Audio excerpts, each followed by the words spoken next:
découvert ici. Que vous avez découvert Ivoire TV. Ivoire TV.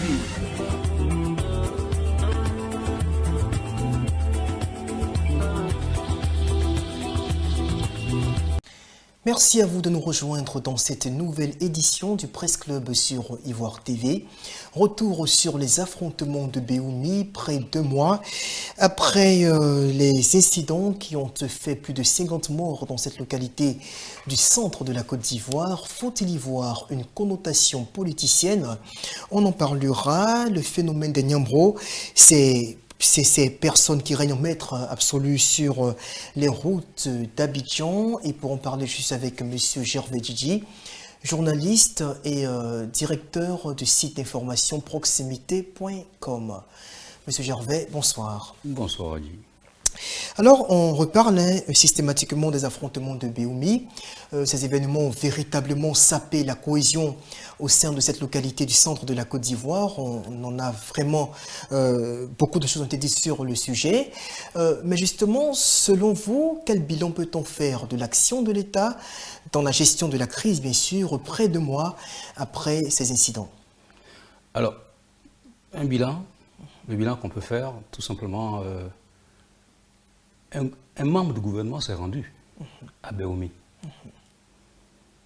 S'est rendu à Béoumi et a parlé à la population et puis aux deux protagonistes. Tout à fait.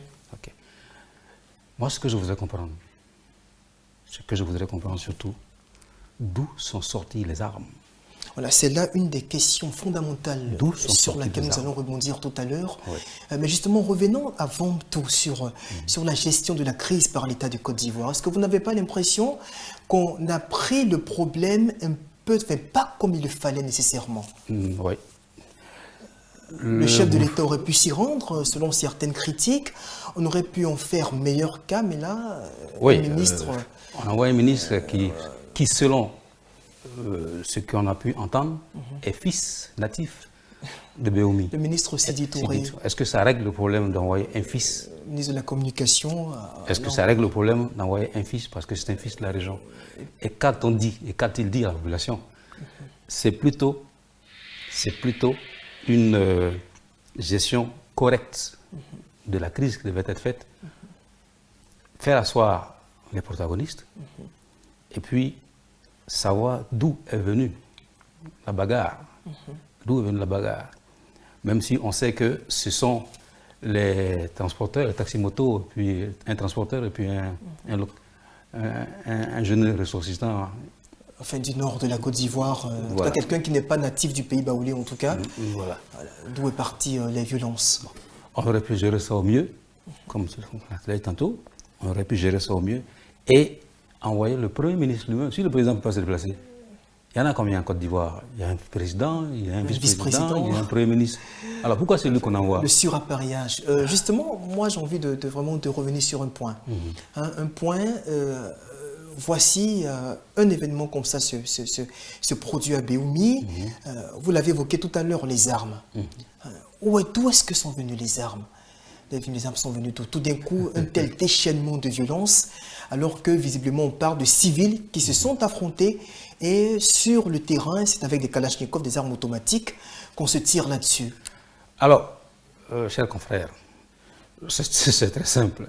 Ça veut simplement dire que le désarmement était mal fait. Parce que si on se retrouve avec des armes, alors qu'il y a eu juste confrontation entre taxi-moto, chauffeurs de taxi-moto, et puis juste les ressortis, disons les natifs de la région, il y a quelque chose qui ne va pas. Ça reflète un malaise social quelque part, oui, quelque chose dans la cohabitation qui ne va pas très bien entre autochtones baoulés et halogènes, comme on le dit sous le générique Djoula. Sincèrement, moi, en Côte d'Ivoire, je ne vois pas d'étrangers. D'accord. Parce que un autochtone et un halogène Djoula, comme on dit, un halogène Djoula qui vient d'Odjéné, qui vient de Korogo, etc., c'est une fois qui vient là, mais il est chez lui. Nous sommes en Côte d'Ivoire. Alors, on ne peut pas dire d'un Korogolais, comment on appelle ça déjà, d'un Toubaka qui est étranger.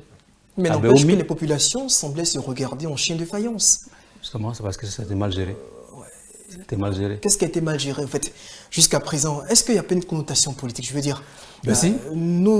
ça fait de cela quelques temps, depuis l'an dernier, en août, hein, il y a eu cette crise entre les deux ex-grands alliés de la coalition du RHDP, du PDC et RDA, solidement implanté dans la région du centre, et le RHDP RDR, selon des colorations que certains observateurs peuvent leur attribuer, qui ont pris leur distance chacun vis-à-vis de l'autre. Et là, soudainement, on a l'impression que quand il y a un tel problème qui se produit, là, il y a comme des ressentiments qu'on veut faire exploser. Il n'y a pas comme des ressentiments, il y a des ressentiments.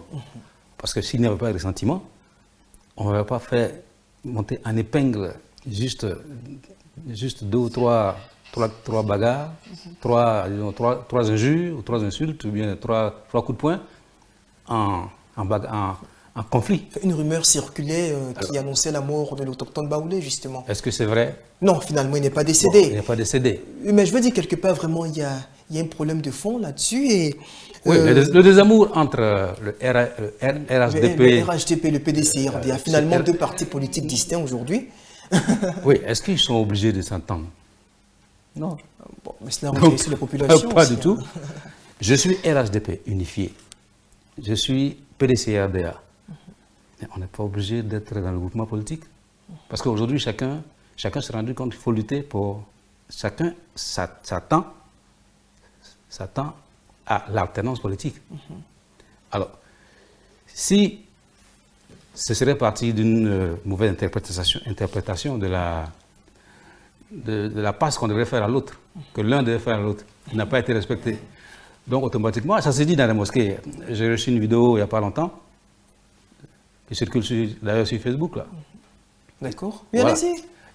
Parlez-en, on est là sur voilà, donc, on analyse des sujets de façon j'ai vu donc cette vidéo qui parlait d'une dame, dont je tairai le nom, et qui parle je sais pas, comment on appelle ça déjà, de pouvoir pendant 50 ans.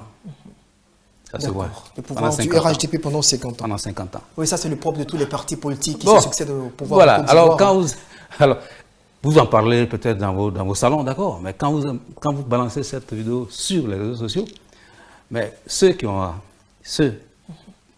vu, qui sont en face, qui l'ont vu, vont vous répondre. S'ils sont sûrs de trôner au sommet de l'État pendant 50 ans. Qu'est-ce que moi, parti d'opposition maintenant, je fais? Alors, il faut arrêter d'instrumentaliser. On l'a déjà dit sur ce plateau. Il faut arrêter d'instrumentaliser les électeurs et les jeunes, populations, parce que les jeunes, aujourd'hui, il n'y a pas de travail. Tout à fait. Il n'y a pas de travail. Tout à fait. Et tellement, quand il y a l'oisiveté est mère de tous les vices. Alors, si j'ai rien à faire, effectivement, si j'ai rien à faire, quelqu'un peut venir me payer, et puis bon, on se bagarre pour rien du tout. Alors, selon vous, qui est derrière ces massacres? Qui se cache derrière ces politiciens. Massacres? Mais quels politiciens? Est-ce que vous avez une orientation là-dessus? Malheureusement, je ne peux pas dire ce que je n'ai pas vu. D'accord. Sinon, il y a des mains obscures. Il y a des mains obscures qui sont tapées dans l'ombre et qui tirent les ficelles. Et qui ont installé ces poudrières là dans les quartiers de Béoumi. Des Béoumi. Et peut-être aussi ailleurs en Côte d'Ivoire. Parce que pour l'instant, c'est Béoumi. Il n'y a que le premier signalement. Parce que ça va peut-être péter ailleurs. Ah ouais. Alors, on tire les ficelles à Béoumi. La poudrière démarre là-bas. Qui dit que demain, ce ne sera pas à Koumassi? Ou peut-être à l'ouest de la Côte d'Ivoire. On sait que c'est une zone très confligène avec des remous permanents entre autochtones, allogènes et tout ça. Vraiment, ce n'est pas très facile. Ça veut dire simplement que la réconciliation n'a pas été réussie. C'est un leurre. Tout simplement. C'est un leurre de dire que nous sommes réconciliés. Et quand on n'est pas réconcilié, on tient notre langage, le langage de la réconciliation. Il faut appeler à la réconciliation. C'est ce que les gouvernements font aussi. Voilà. Oui, ils ne le font pas, ils le disent. Oui, je veux dire, parlons du langage de la réconciliation. On entend chaque fois à la télévision, sur les médias. Réconcilions-nous. Mais je vais enfoncer le clou. D'accord. Oui, allez-y. La réconciliation n'a pas été réussie en Côte d'Ivoire. D'accord. Pas du tout. Et il ne faut pas se leurrer. Hein. Alors, moi, des gens viennent, ils abusent de ma soeur, ils abusent de mon épouse, et puis m'appeler là, vous dites, bon, réconciliez-vous, on se tend la main. Et vous pensez que je suis sincère? Et vous croyez que c'est ce qui se passe en Côte d'Ivoire? Ben, c'est ce qui se passe, parce que cette réconciliation ne pourra jamais avoir lieu tant qu'il n'y a pas une catharsis, nationale. Et qui abuse de qui là? Qui abuse de qui? Ben, tout simplement, chacun abuse de l'autre. Parce que je viens de dire tantôt, tous les deux camps ne disent pas la vérité. Moi, qui vous parle aujourd'hui, je ne peux pas être réconcilié avec quelqu'un qui a abusé de mes parents. Enfin, il y a plusieurs camps finalement aujourd'hui. Ah oui. On n'a plus vraiment un seul camp, même si le président Bédié tente de construire une sorte d'opposition unifiée, ce qui n'est pas très facile apparemment, parce que les intérêts sont éparpillés visiblement. Oui, d'accord, mais tantôt je parlais d'une vidéo qui circulait pour le pouvoir pour 50 ans. Tout à fait. Mais ils ont tout à fait raison, ceux qui disent qu'ils vont garder le pouvoir pour 50 ans, parce qu'il n'y a pas d'opposition en face. Vous pensez que des partis comme le PDCRDA, le FPI version Gbagbo, le FPI version AFI ne font pas le poids d'évancer? Pas du tout, parce que lorsqu'on va en rang dispersé, il ne faut pas espérer gagner une élection. D'accord. Pas du tout. Je veux gagner une élection, et puis je suis de l'opposition, il y a le pouvoir en face, et nous qui devons nous mettre d'accord ensemble pour terminer, pour gagner, mais nous nous divisons. Là, je viens de le dire, il y a le FPI version Gbagbo. C'est marrant, parce qu'on ne peut pas avoir un FPI version AFI et FPI version Gbagbo. Alors, finalement... S'il n'y aura pas demain un FPI version Simone. Bon, alors, on ne sait jamais. Finalement, j'ai comme l'impression que ces gens-là ne savent pas ce qu'ils veulent. Alors, on va maintenant tabler sur le second thème de notre plateau, le phénomène des Niambro. Voilà des jeunes gens qui campent à tous les carrefours de la ville d'Abidjan et qui font régner une sorte de terreur sur les transporteurs et même parfois sur les populations, et ce, au su et au vu de tous. Les autorités sont très bien au fait de cette réalité. Les forces de l'ordre, on peut dire, les protègent pratiquement parce qu'il y a un adage qui le dit, qui ne dit rien consent. Comment comprendre la passivité du gouvernement sur ce phénomène? Bien, alors, la passivité du gouvernement, la plupart du temps, pour ce que je sais, c'est que les petits que je connais qui sont Niambro ont toujours dit que pour installer une gare, il faut aller voir le commissaire. Je ne sais pas s'ils disent la vérité. Des Niambro qu'on appelle abusivement syndicats. Et il faut aller voir le commissaire. Est-ce que c'est vrai? Est-ce que c'est faux? Je n'en sais rien. Mais il faut, toujours a-t-il dit, qu'il m'a dit, il faut aller voir le commissaire. D'accord. Maintenant, passivité du gouvernement. Qui a les BACA ici, en Côte d'Ivoire? C'est ceux qui ont les moyens. Mais je veux dire même au-delà de cela. Qu'est-ce qui donne l'autorisation à ces gens-là de faire régner la loi là-bas? Tout simplement parce qu'il y a une pléthore de syndicats qui existent et chacun donne un ticket le matin. Quand vous prenez le BACA le matin, regardez bien, il y a des gens qui sont alignés là. Chacun donne un ticket à chaque transporteur. Tout à fait. C'est fonction de toute cette pléthore de syndicats. Et comme le gouvernement est incapable de mettre de l'ordre, alors ça c'est, disons, la pagaille. Et quand on travaille dans la pagaille, on ne peut rien faire du tout. On ne peut pas mettre de l'ordre. C'est non seulement la pagaille, il y a aussi des meurtres. Parfois, on en a assisté.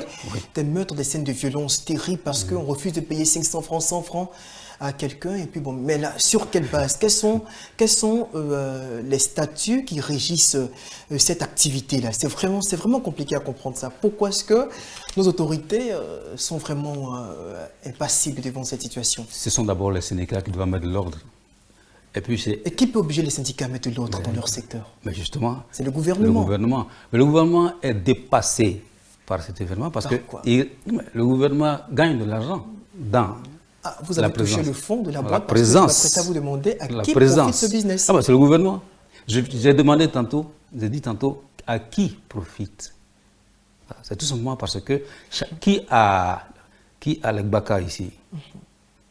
C'est soit un ministre qui donne un prêt-nom à quelqu'un. Il y a plein de BACA qui circulent à Yopougon. On a dit que c'était appartenant à un ministre. BACA, avec un salon derrière.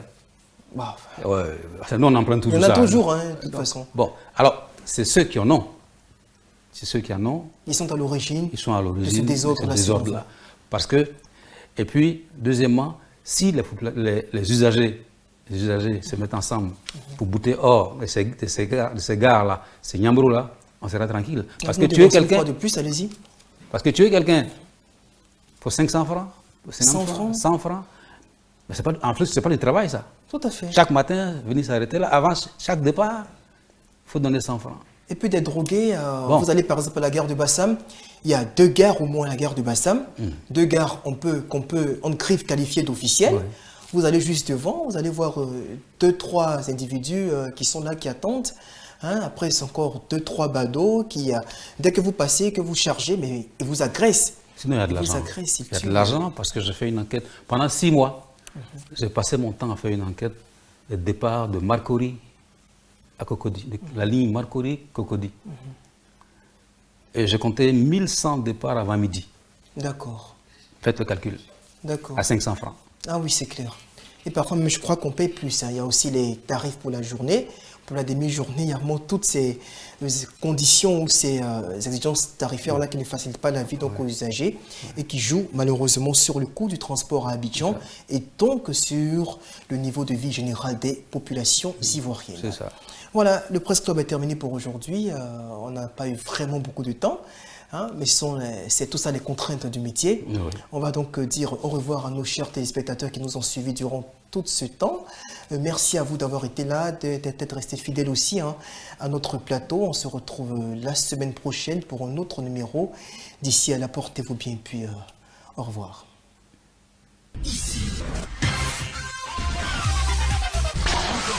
Que vous avez découvert Ivoire TV.